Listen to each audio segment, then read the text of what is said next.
Galispera, Galispera, Galispera, or should I say good afternoon, good afternoon, good afternoon. It was a bit of a late one this morning.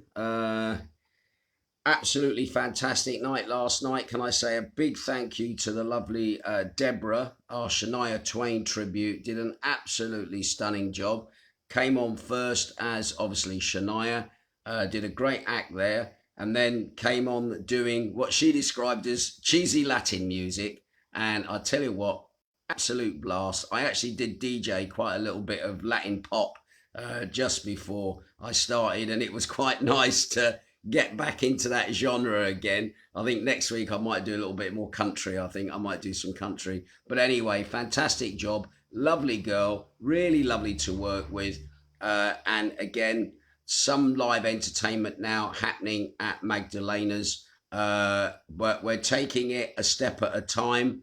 Karaoke last night was absolutely mega. We were absolutely overwhelmed, or shall I say I was overwhelmed with people last night wanting to sing, mainly in Dutch, in Danish, in Swedish, with a few Brits in there as well. But that was just, it got a bit manic at times, to be quite honest, and I got a little bit short with a few people. What is it about other nations in karaoke that they don't understand the discipline of wait your turn, put your name down on your ticket so we know who you are. There's no point just writing down the name of a song, especially when it's in another language and you've got to find the thing.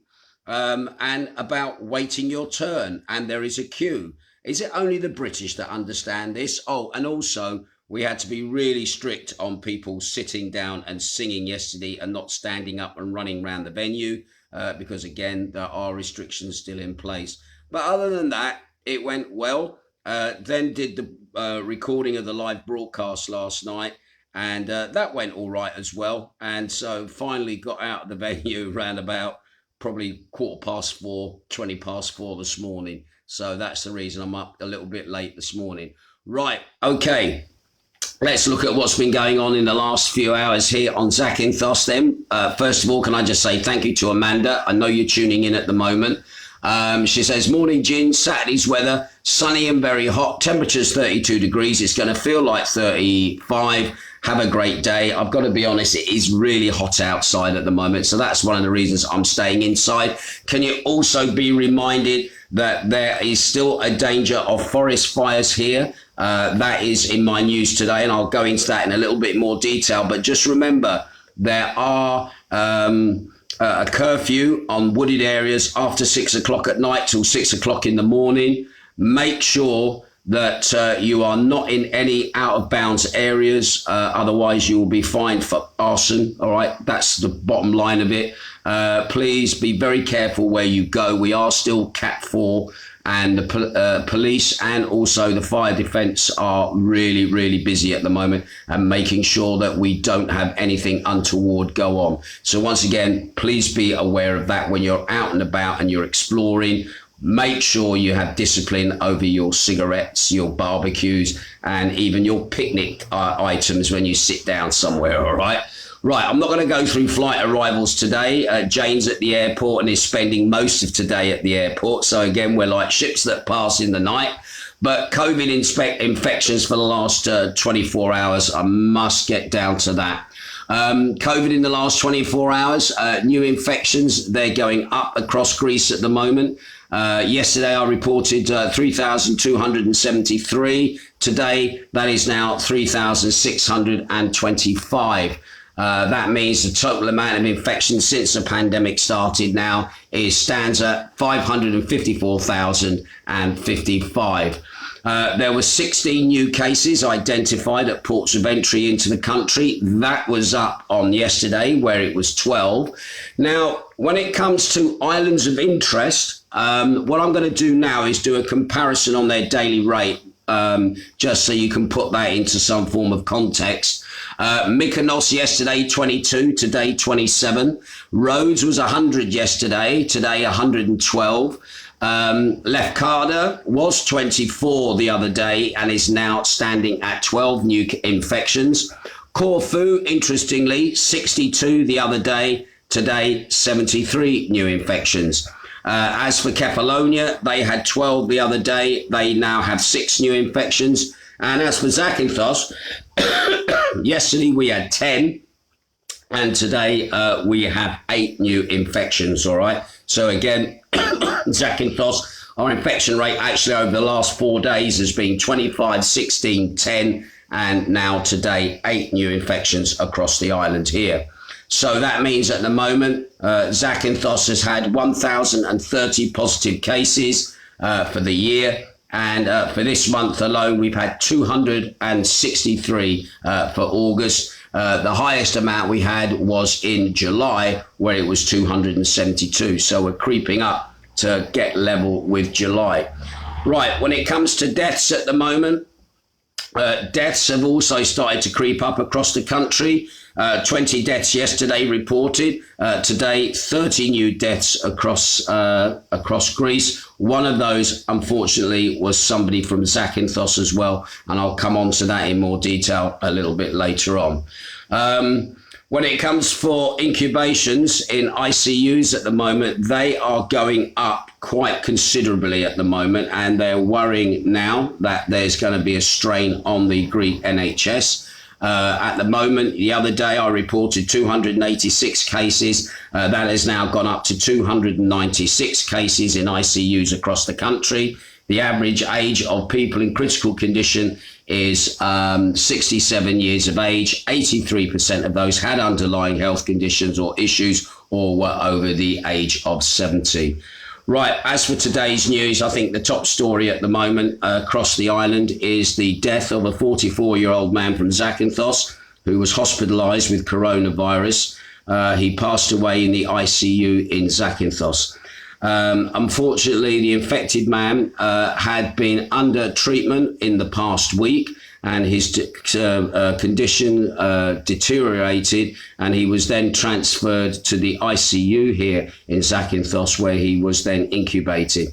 Anyway, despite the best efforts of the doctors here on the island, unfortunately, the 44-year-old citizen didn't manage to make it through. And also, when you look at the age of 44, that is a young age. Now, whether the gentleman had been vaccinated or not, there's been no word of that. But can I just say, can I offer my deepest condolences to his family for their loss at this time. This brings now the first death since June here on Zakynthos of a person here from the coronavirus. And once again, our condolences to the family.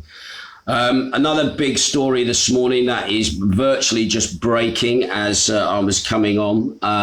The murder case of 37-year-old Christina Kloutsinioti, who was gunned down in an ambush in June 2020 at Agios Sostis. That case has taken another turn.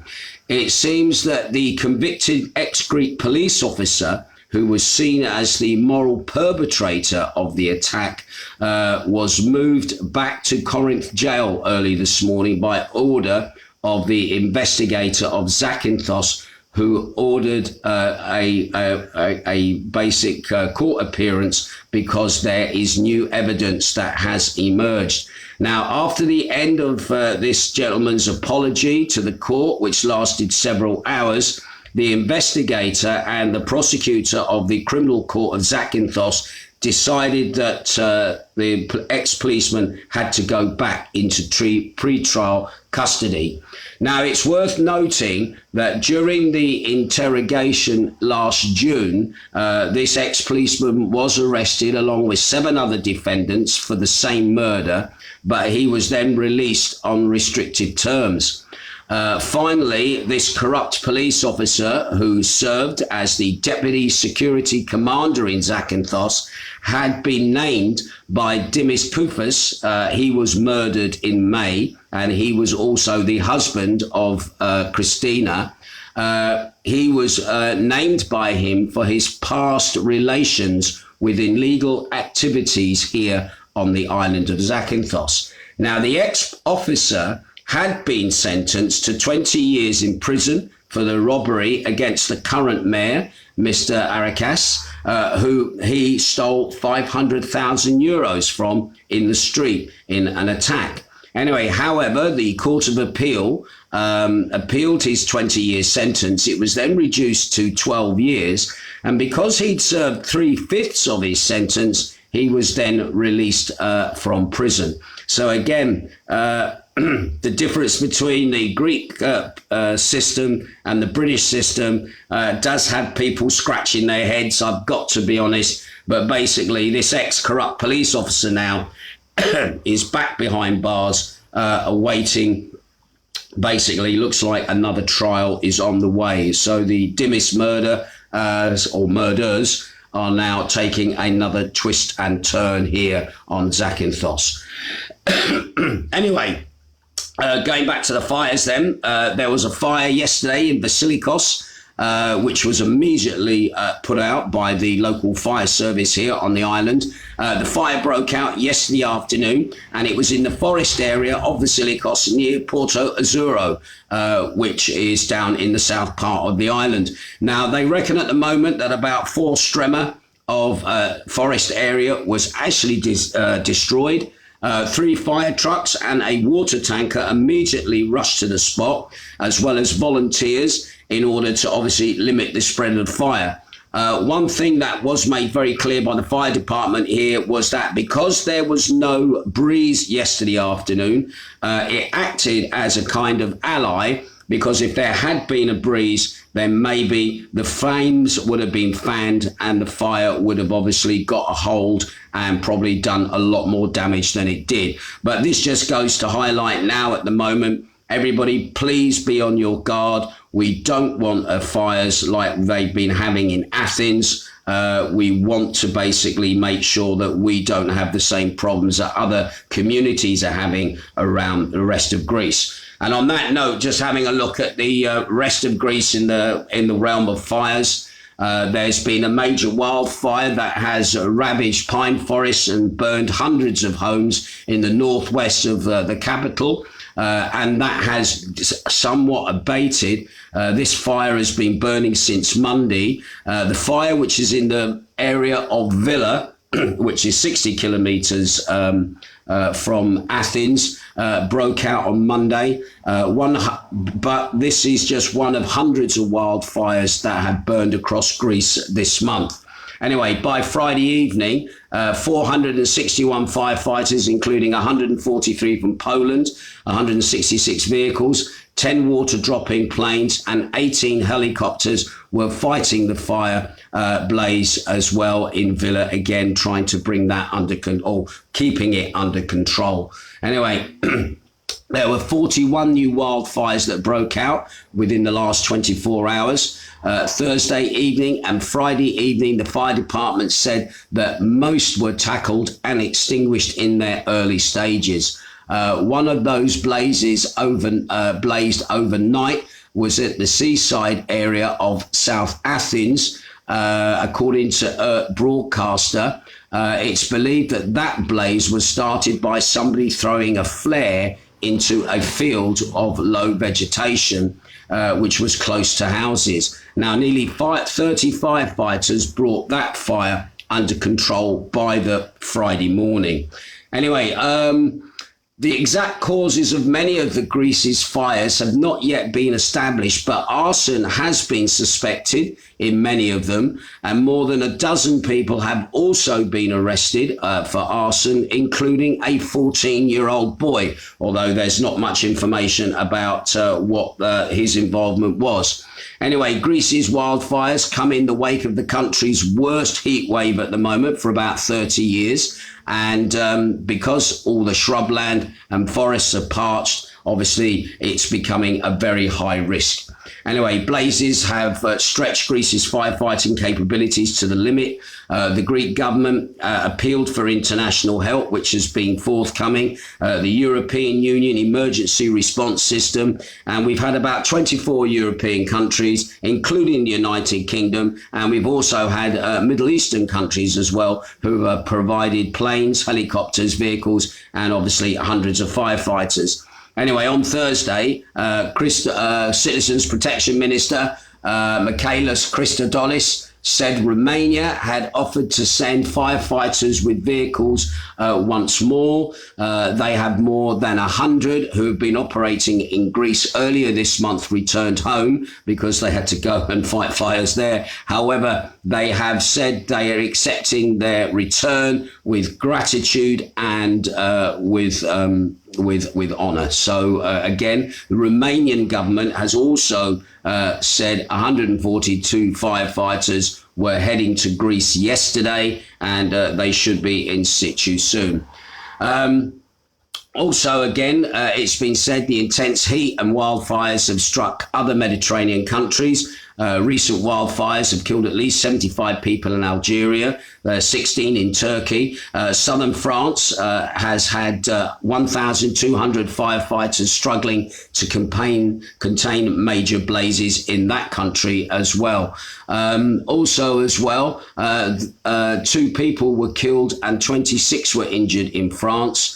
And also a worsening drought has also been causing problems in the United States and also in Siberia in Russia, where they're also experiencing wildfires at the moment. And scientists said there's little doubt that climate change from burning of coal, oil and other fossil fuels is driving extreme world events with weather. But then again, you've also got to look at it this way. A lot of these cases have had arson behind them as well.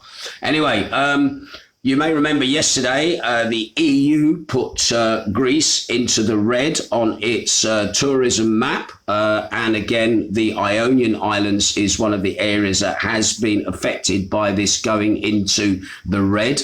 At the moment, Germany is now designating parts of Greece as high-risk areas, meaning unvaccinated travellers from those regions would need to go into quarantine for 5 days. Now, Crete and the islands of the southern Aegean, not here in the Ionian yet, will be considered high risk from Tuesday. This is what Robert Koch at the Institute of Diseases said on Friday. Now, travellers entering Germany from high-risk areas must go into quarantine for 10 days. They have been, even though they've been fully vaccinated or recovered from COVID-19, self-isolation can be ended after 5 days at the earliest with a negative test. So basically the same sort of thing that we had been doing in Britain. Anyway, it seems the Germans have also put Kosovo, Northern Macedonia, parts of Ireland as well, the Irish Republic. They have upgraded them to high risk, and that is as of Sunday. And at the same time, the German government is downgrading some regions in Spain, including Catalonia, Valencia, and the Canary Islands, which were designated previously as high-risk areas. So again, we're starting to see the change now with this EU mandate that Greece is now in the red, according to their system. At the moment, Britain, we're still in amber as far as the UK is concerned. So at the moment, no danger with anything from our British tourists. But to be honest, with Zakynthos, we don't really have a large demographic of Germans here anyway. The German market is something relatively new at the moment here in Greece. It was a very big market many, many years ago. It died off. It didn't really come back. And now it's slowly starting to re-emerge. So it'll be interesting to see how our German demographic goes. It might be a case of people being given one area to go on holiday and then being told it's too high risk to go to that area. You might be better off coming to this area over here. So again, we'll wait and see what the German demographic plays out because again, it's all important to our tourism season here in Zakynthos. Interestingly, Afghanistan now and the fallout from Afghanistan is starting to reach Greece. Greece said on Friday it had completed a 40-kilometre fence on its border with Turkey with a new surveillance system which has been in place to stop asylum seekers from trying to reach Europe following the Taliban takeover of Afghanistan. Now, events in Afghanistan have fueled fears in the European Union of a repeat of 2015's refugee crisis, when nearly 1 million people fleeing war and poverty in the Middle East and beyond crossed from Greece, from Turkey, before travelling north to wealthier states, i.e. Britain, France, Italy, those places where they would rather go and reside. Anyway, Greece was on the front line of that crisis and said its border forces are on alert to make sure that it does not become a gateway into Europe again. Anyway, the Afghan crisis has created possibilities for migrant flows, the Citizens Protection Minister, Michalis Chayadis, said after visiting the region of Evros on Friday with the Defence Minister and the head of the armed forces. He said, "We cannot wait passively for the possible impact." He told reporters our borders will remain safe and inviolable. The minister also said the extension to the existing 12.5 kilometre fence has been completed in recent days, as well as the high-tech automated electronics monitoring system. Migrant arrivals to Greece, either by land or by sea, have overall slowed to a trickle since 2016, when the EU agreed a deal with Turkey to stem the flows in exchange for financial support. Now, the Prime Minister, Mitsotakis, and the Foreign President, Erdogan, discussed Afghanistan on the phone on Friday, with Erdogan saying Afghanistan and Iran, a key route for Afghans into Turkey, should be supported for a new migrant wave, and which was going to be inevitable, a statement from his office then said. Greece and Turkey and NATO allies and historic rivals have long been at odds over migrant issues and competing territorial claims in the Eastern Mediterranean. Greece has hardened its immigration policy in recent months by fencing off its migrant camps and launching EU-wide tenders to build two closed-type facilities on the island of Samos and Lesbos, which are close to Turkey. It has in the recent past stopped people entering its waters, though it denies widely reported allegations of so-called pushbacks. So there you go. The migrant crisis at the moment is kind of abated. It's just a matter of time before we start to see what the complete fallout is from the fall of the Afghan government. And now that the Taliban are now in control, a lot of responsibility for the absolute cluster of a situation with America, Joe Biden's presidency, everything else. It just seems the whole world has just gone absolutely nuts. And what with COVID on top of that, fires on top of that as well, Greece is doing what it can do to stem the tide, put out the fires, and still give you a good time on holiday as well. So again, is that not an absolutely mad, chaotic recipe? And interestingly, finally, a Greek citizen who was evacuated from Kabul to Istanbul on Wednesday arrived in Athens on Friday afternoon. Farquhar Ajar, a naturalised Greek citizen of Afghani descent, was rescued with the help of other EU countries. He said, "I want to thank the Greek government, our embassy in Islamabad, and also the foreign ministry who helped me return in good health." He told TV Camera, that's a TV company here waiting at the airport in Athens. Alternate spokesman and Foreign Minister George Amorotis said he was very happy for the successful operation to evac the gentleman. He added he would like to thank our allies and partners who helped us, as well as his family, which cooperated and helped very much in the last few days. So again, somebody from Greece made it out, although it looks like he was a refugee who obviously had Greek citizenship. So again, it'd be interesting to see how things proceed and how things move forward. Right. Thank you to all those people that are tuning in at the moment. BJ Neal, Alison Schiff, Julie Harrington, also Bob Cave as well, who say, hello, Mr. Slinger, Brian Slinger. He says, morning, buddy, how's it going? It's going all right. The voice is getting better.